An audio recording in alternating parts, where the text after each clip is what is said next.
ချိန်တွေမှာအဖေရဲ့မြတ်တာတွေကိုသာမြင်ခဲ့ဘူးအဖေဆုံးမတဲ့စကားတိုင်းကိုမြတ်တာလို့သာနာမလဲခဲ့ဘူး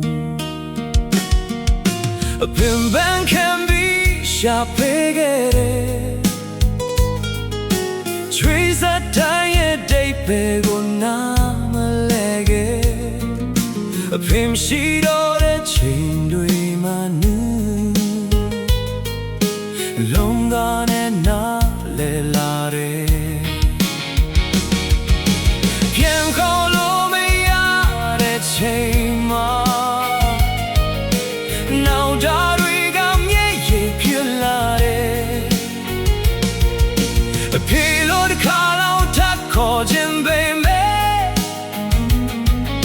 အဖေမရှိတဲ့ကောင်းကင်ကိုပဲငဲ့ရမိတယ်အဖေငယ်ကဖေးမဲလို့မကြည့်တဲ့ဖေးကြီးမတူဖို့ချစ်လဲ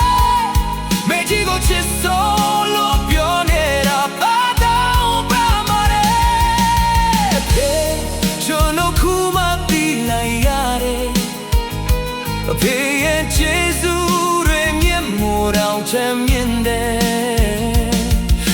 နဲ့ရင်ပြီးလမ်းဖွင့်ပေးခဲ့တာပေါ့မရှိတော့မှပဲတန်ဖိုးထားတဲ့ခဲ့တယ်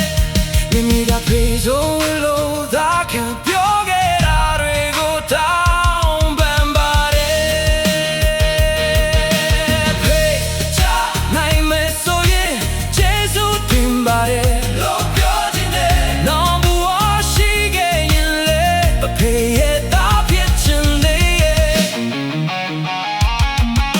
အဖေမရှိတဲ့အိမ်လေးထဲမှာ